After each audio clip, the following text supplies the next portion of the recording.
Good Monday morning. This is Two Local Radio, and I have a very, very, very great interview coming up soon. The phenomenal Chelsea Kreitz will be joining us. She's a Canadian superstar who's been at the CMA signing autographs and tours all over Canada and does so much for so many people. And my good friend JP Zamet told me she also, does adults with disabilities and everything, and I find that rather cool. But while we wait, I'm going to play her song, Four Wheel Drive, and hopefully she'll be joining us very shortly on Two Local Radio.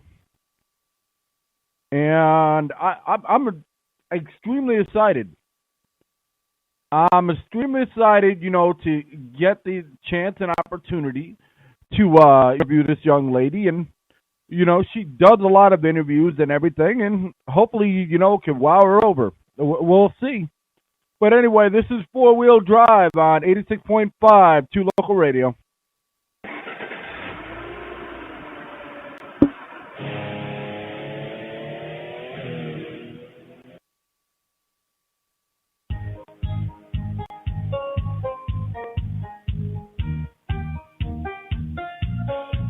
When we finally met down at the old school park, we pulled up in your old rusty pickup truck. It was 10:30 when you came around. I had my 10-speed bike and my bags on the ground. That night we snuck out late running your dashboard, drumming with the radio blasting our worries away.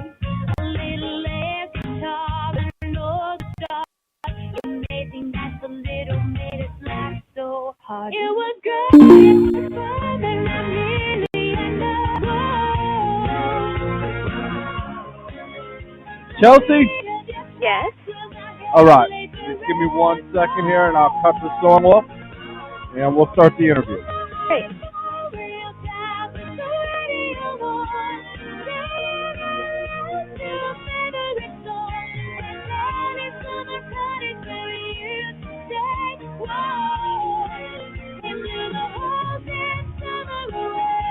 All right, we have the phenomenal, talented, and beautiful Chelsea Kreitz joining us right now on Two Local Radio. How are you today? I'm good. How are you? I'm doing wonderful. First off, I want to say this. I want to, deeply apologize. We had got off on the wrong foot and everything, and I was talking about, no shows and everything, and you took it a bit personal, and it wasn't directed towards you. It was just in general. At that time, I had a bunch of people that no-showed, and unlike, the big stations out there, I don't have people to replace it on the fly like that, and it just lets our audience down. But it wasn't intended for you in any way, shape, or form, and the fallout we had, I do so apologize about. And, I wanted you to come on here to make it up to you and show you I'm not that bad of a guy. No worries at all. Seriously, it's all good. Thank you very much, though. I am glad. So how is your day so far today? It's been pretty good. I woke up not too long ago and just answering some emails and stuff like that and getting my day started and having an interview with you, so it's really good so far. All right. I'm not sure what people are hearing over on our normal platform. I'm still working on technology that's newer and everything, but this is regardless, people will hear this, and it is being on. So what was it like being over at the CMAs, signing autographs and everything? That was awesome. It was a great experience. It was super hectic and busy, but I wouldn't have changed it for the world. It was so much fun. It was just an incredible experience. It's even more of a great experience when you get to do it in Nashville and be around everything. It's such a magical city. So being, that's Nashville. What is like performing like, the differences between doing it out in Canada, which you're well known and you're always touring and you're one of the busiest young ladies that I've ever known, compared to the United States. Oh, it's very much different actually. In Canada, like you said, I have my following and I have my fan base and I have all these cool shows that I do, which is awesome, and everybody appreciates the music. But I find when I go to the U.S. as well, they appreciate the music no matter who you are, and once they're a fan of yours, they never stop. I have people on my Facebook page, which I do read all the messages and everything like that, that have heard my music or bought my CD and just are like diehard fans for life now that they've actually heard what I'm all about, which is awesome. I had a few people notice me in Nashville, which was so cool. And during CMA Fest, all the people that were there, out of everyone that was there, they kind of noticed me, and we took pictures, and it was so cool meeting people that I've never met before that weren't even where I'm from. It was kind of surreal. I totally understand that. I mean, I don't because I'm not a big star like you are. But so what was it like? I mean, as far as my buddy JP Zamet, who originally got this interview together, talked about how you were doing causes like the adults with disabilities. Can What other causes do you do, and what's your main reasoning behind it? I've done a few. Adults with disabilities is one of them, which is something that I support strongly. I also have done a few things for a cancer program, which is helping people that have undergone chemotherapy and everything to do with just the stresses and kind of that hectic whirlwind that you get when you go through something that dramatic. And they kind of just help you. I've also done some charities and stuff that help benefit homeless and underprivileged women and children. So I love doing that stuff just because it makes me feel better inside, but it's also helping other people. And I just love helping people as it is, and I always make sure when I go to those events, I always say this, that after the event is done, I like to know everybody by name that's either involved in the program or a part of the shelter, whatever it is, and I really like to get to know that person on a one-on-one level because I think it just makes the experience so much more worth it, and it really does inspire you to do bigger and better things because you never really know what some of these people are going through. You hear it in the newspapers and on the internet and stuff like that, but actually getting to experience their story on firsthand is really really inspiring and really helps you carry on to either better yourself and do things that are more, to help other people that are going through the same thing. So, and these people have such a heart, and it's incredible. Exactly. I mean, I love the reasoning behind it. I love the fact that you're actually genuine and you're not doing it just as a publicity stunt. No, I truly enjoy being there when I do things like that, and it's not about the money and it's not about what I'm doing. I mean, I love singing, but if I had the choice when I go to these events just not to sing and to just know these people and see what they're all about, I think makes it so much more worth it. But hearing them enjoy my music, and they're some of the best people because they really appreciate your music and kind of feel what you're all about, connecting your struggles with their struggles and kind of putting it all together, and they just somehow get it, which is really great.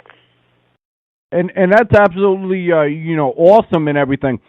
The thing is, you're really tying into what Tamara Bubble said, or that the interview we just had the other day. She was saying, well, when it comes to kids, have them be, the listeners of, whether music is good or not. You, on the other hand, you're saying, well, when it comes to, adults with disabilities, they really tune in and they really care. They do. I've had a girl that has stuck in my mind every single show I go to that will seriously just stand there all night, no matter what song you're playing. You could just play a drum beat all night and she will clap for you and dance to the music in her own way, and she is seriously incredible at it. And it's amazing because she has so much talent in her dancing and her appreciation for music, and it just doesn't matter what you do. She just absolutely loves it, which really makes an artist feel good, because when someone can connect with it like that, not everybody is as brave to show their true personality and show how much they truly love a song or the music, or just love being there with whoever is performing in the audience. It's great. Nice, nice. I just got word from JP Zamet that we are, and even though it's not showing that it's registering, it is registering loud and clear. And he wanted to say that he's blushing, and to mention him, which I have mentioned you, JP. I don't know what station he's listening to. That's awesome. So So where have you, toured lately? I know that you're doing a lot of shows, and I do apologize, and I'm supposed to have the up and know-how, but when you go on your page, you're everywhere. So why don't you give a brief rundown of where you've been? Well, I got to start my summer with a bang, and I got to play some shows in Nashville and do all the stuff I did in Nashville, and I'm actually going back in October to do a bunch of stuff and talk to a few people with some cool stuff that I'm going to have going on there as well. But I've gotten to go to various places around Ontario and Canada. I've done a show in Parry Sound just recently, and I've gotten to share the stage with Aaron Pritchett and Beverly Mahood, which are great acts here in Canada that are very well known. And it was awesome just being able to communicate with them, and they listened to my CD, which I thought was great because they didn't have to. So it was so cool just being able to connect with them on that artist level. I'm getting ready to go to Edmonton, and I'll be performing down there for a few showcases, and also I'm going to be at the CCMAs. I'm really excited about that, and I get to meet a whole bunch of people that I've never met before because it's actually my first time to Edmonton. So I get to meet all these musicians and stuff that I've communicated with online, and my other band members have played with them and stuff before. So I think it's going to be a great time. I have a busy year ahead. I'm going to be doing some Christmas stuff as well, which I'm so excited about because I love Christmas. Nice. Just to let you know, Nashville is under 3 hours from Knoxville, and if you want to swing by, you're welcome to it. I know you don't have time, but for sure. So, when did you decide you wanted to get into the music industry, and when did you decide you wanted to be a singer? I was about 7 years old. I sang ever since I was a little girl. Even when I don't remember that I sang, my mom would buy me those fake microphones, and I'd sing in them. But there was a time when I was about 7 years old when I actually entered a school talent show. And I didn't want to because I was the shy girl, and I didn't want to get up on stage and either embarrass You shy, myself. no way. Yes. I didn't want to embarrass myself, and I didn't want to, forget the words or do something silly that you worry about when you're 7 years old that you shouldn't be worrying about at that age. So my mom kind of is like, do it. If you mess up, you mess up. It just do it for fun. So I signed up and I auditioned, and I actually got into the talent show, which was really cool. I sang the song Crazy by Patsy Cline. And so I step up on stage, and I'm beyond nervous at this point, and my mom has me in like this long dress, which I look back on it now and I was wondering what she was thinking. But at that point, I kind of just started singing into the microphone once the music started, and seeing the crowd reaction and talking to everybody that was coming up to me after the show and everything. I never looked back, and from that day on, I actually was singing. From there, I entered various amounts of competitions around my town and local festivals and competitions where it was more classical music and stuff like that. So I've sang mostly every type of music which has been very interesting, and that's how I come to know that I absolutely love country, because it's just something that I connected with